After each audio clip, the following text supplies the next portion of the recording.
Libertet, jour 4. Premier bivouac en Espagne. Après un réveil un peu frisquet, par moins 4 degrés, mais avec un panorama à couper le souffle, nous nous réveillons doucement.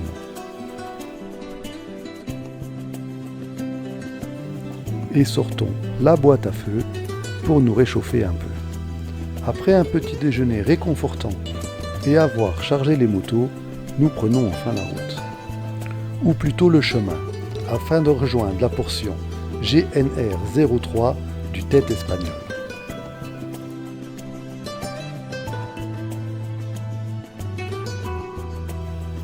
À dire la vérité, nous avons manqué de courage pour faire un café, tellement il faisait froid.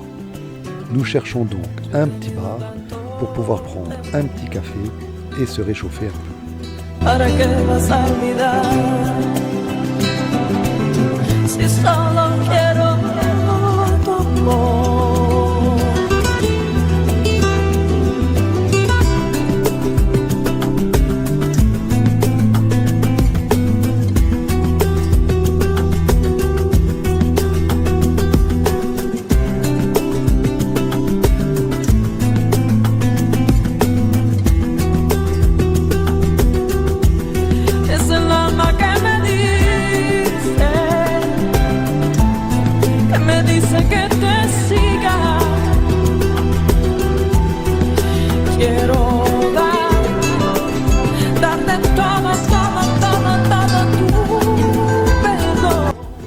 Il faut dire que la journée commence bien sur ces petites routes sinueuses avec un paysage à couper le souffle.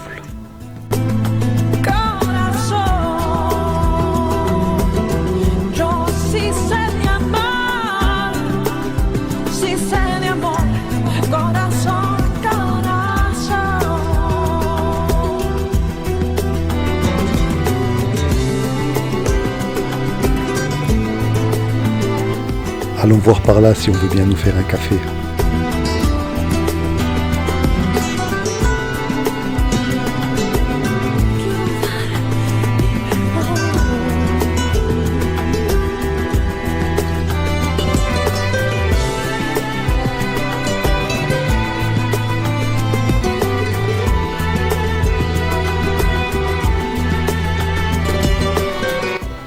Bah alors Virginie, où tu vas comme ça ?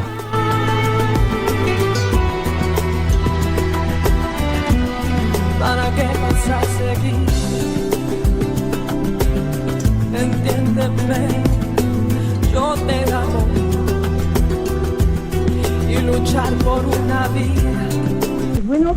Je lui demande le bar est ouvert, il me dit non. Je lui dis tu sais pas où je peux avoir un café ou quelque chose, il dit qu'est-ce que tu veux ? Un café ? Ok.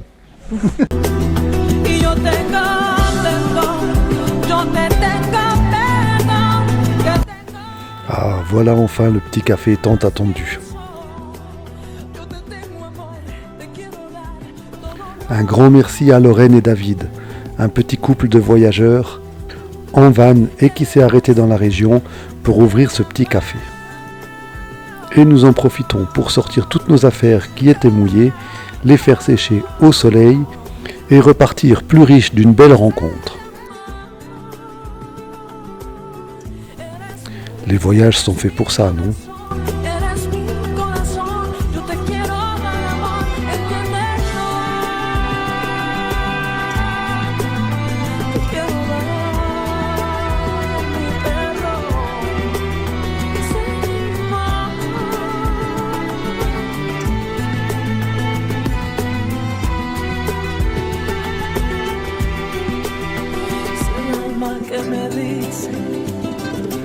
Que me dice que te siga. Es el alma que me dice que te siga.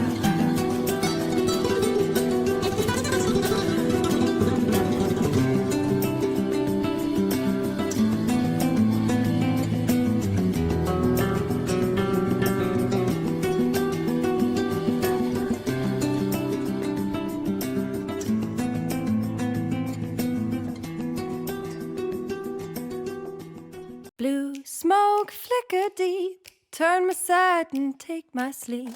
White light, shadows face, all your friendly foe, all you run away. Ashes falling sweet, burn up every part of me. Bright night, shadows grace, will I let you in, will you teach me patience? Slowly will the moon wane away and become new. Leaving will the dawn, may fullness rise in the world beyond. Blue smoke flicker deep, turn my side and take my sleep. White light, shadows face, into every name will you come my way again. Ça y est, nous voici enfin sur le TET espagnol. Le TET, la Trans-Euro Trail quoi. Enfin, les pistes, les vrais. Et ça commence fort, avec une zone aménagée pour les oiseaux et un petit belvédère pour les observer. De toute beauté. Les oiseaux. Le belvédère aussi.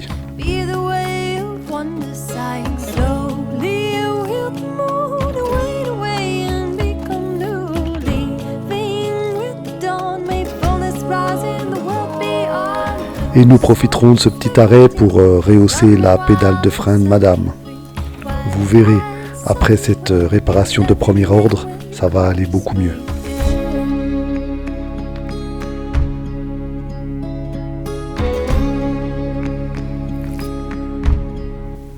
Et oui, c'est ça aussi suivre une trace GPX.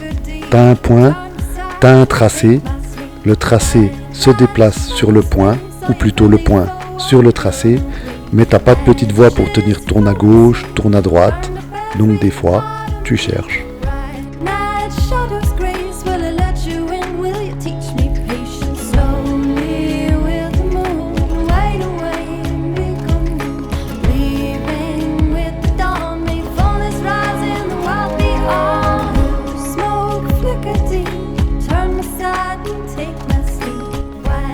Oups, la roue arrière.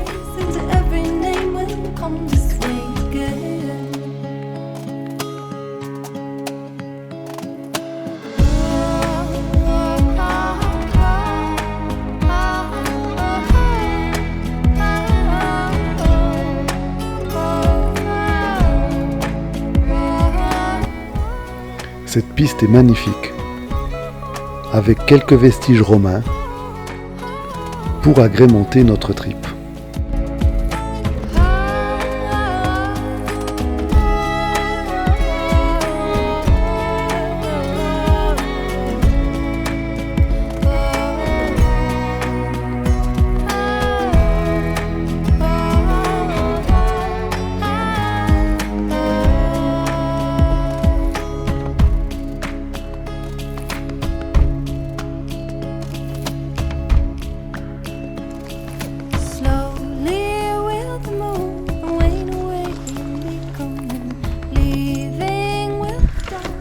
Si je vais faire la bonne clé.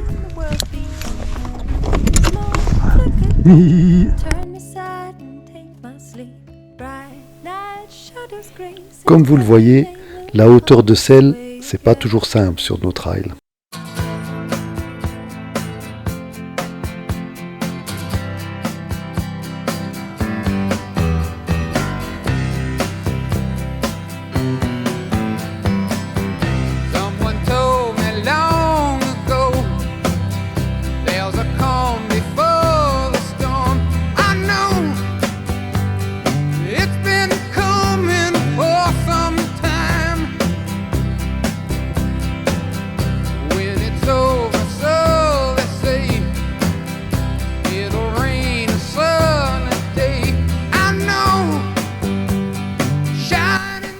Décidément, les Romains ont été prolifiques dans le coin.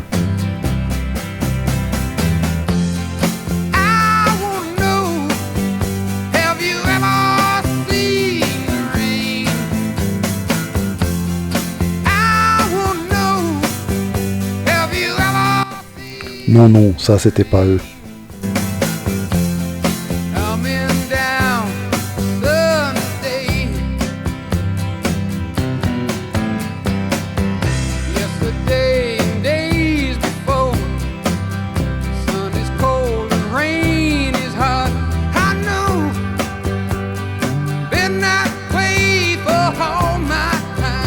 le béquillage n'est pas simple non plus. Il faut mettre sa moto dans la bonne position, la roue avant vers le haut ou vers le bas, mais jamais dans le dévers. Et surtout, la première engagée pour ne pas retrouver sa moto en bas de la côte. Et les amortisseurs fatigués ne facilitent pas la chose.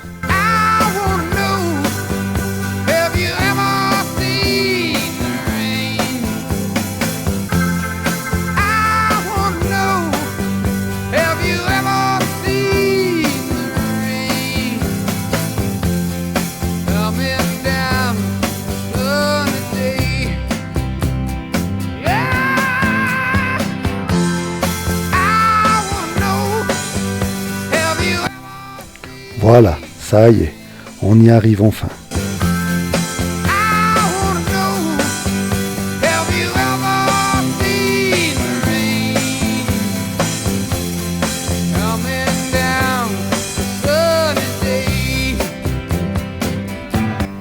Décidément, ils sont partout ces Romains.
Ouah, les arbres en fleurs. N'oublions pas qu'on est le 1er mars.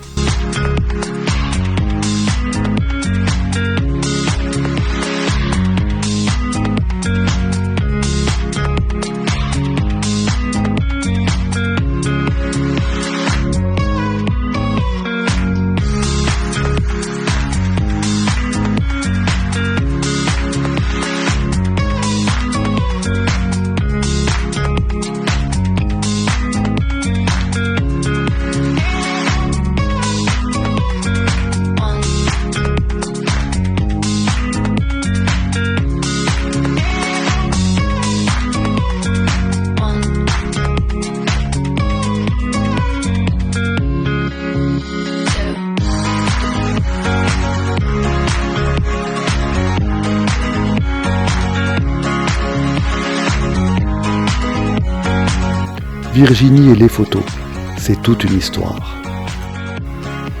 Si vous allez voir les comptes rendus sur Facebook, vous verrez. Elle met au moins 90 photos par jour. Mais quel souvenir magnifique ça nous fait.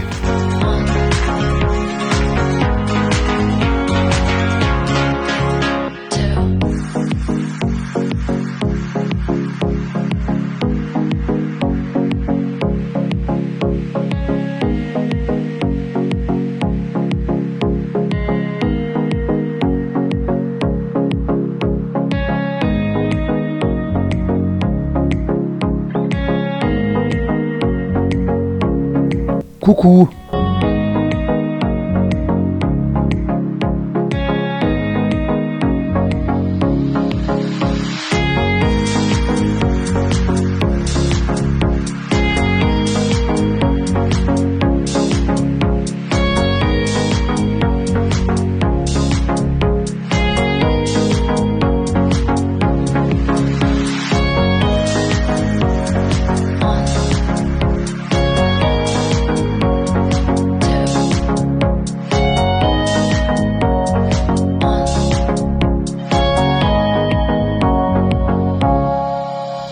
Ces arbres en fleurs, quel bonheur, alors que chez nous ils sont encore tous en hibernation.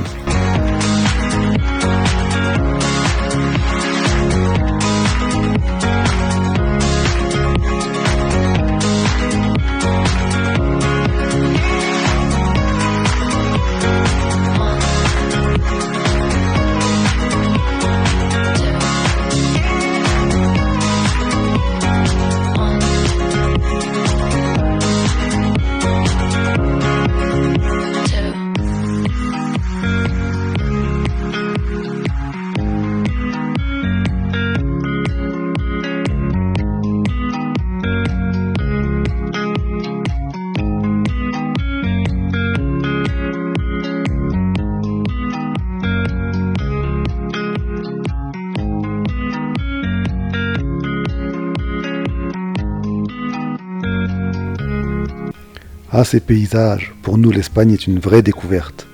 Ces pistes infinies, ces paysages à couper le souffle, c'est du vrai bonheur. Des pistes sans limite. Mais il faut en profiter aux intersaisons, car du 15 juin au 15 septembre, elles sont fermées à cause des risques d'incendie, interdites aux véhicules motorisés.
À partir d'ici, on va avoir un peu plus de dénivelé, ce qui va rendre la conduite des motos un peu plus délicate. Un peu plus de dénivelé, des terrains un peu plus instables, mais rien qui n'effraiera ma chérie qui en est à son deuxième trip tout-terrain.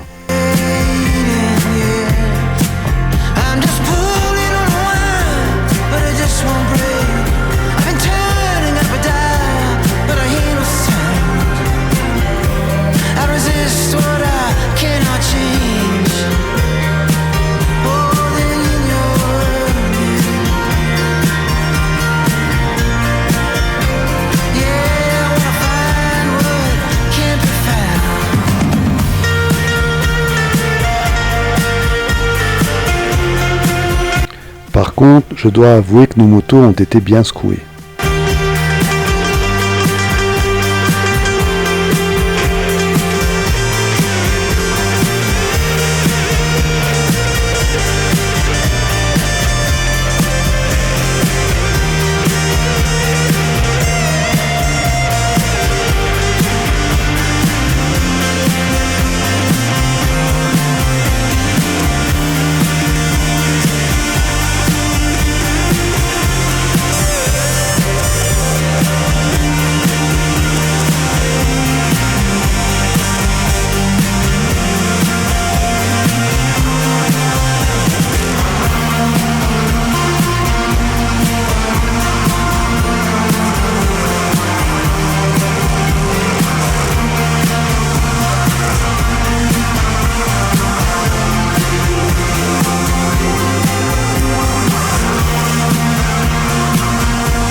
issues, and I'm like, bitch, can you just cue up my drums?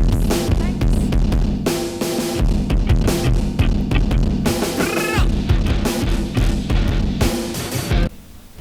Des montées, des descentes, des dévers. Attention, c'est coquin les dévers. Le truc, c'est de déporter ses petites fesses dans la montée afin d'incliner la moto un peu dans la pente pour la garder le plus perpendiculaire possible de la piste.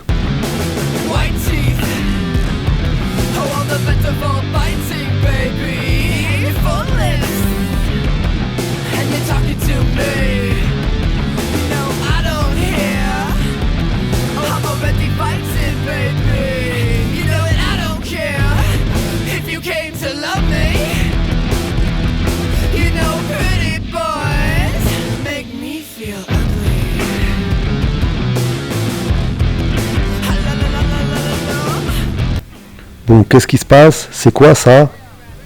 Ah ben zut, c'est un crochet des supports de valise. Rien de grave, on a de quoi le refixer. Mais effectivement, comme tu vois, ça balance pas mal.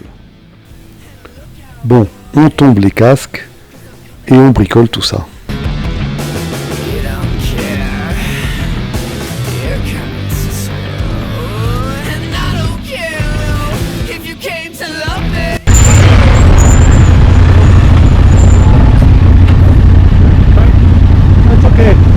Everything. Thank you guys. Bon, après coup, on s'est rendu compte qu'on a parlé en anglais avec des Français. On n'a vu leurs plaques que quand ils sont repartis. Problème réglé, c'est reparti.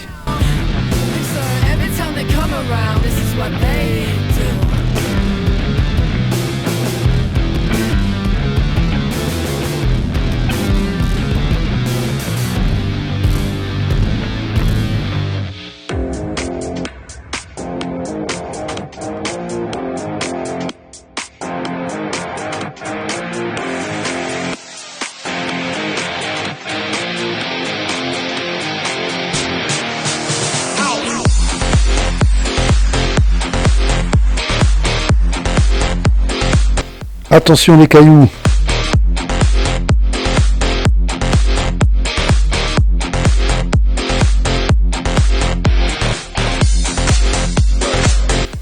Fin de journée mouvementée. Cette fois-ci, c'est la GoPro qui morfle. Heureusement, elle fonctionne toujours.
Décidément, dans les petits villages espagnols, les routes sont étroites pour nos gros trails.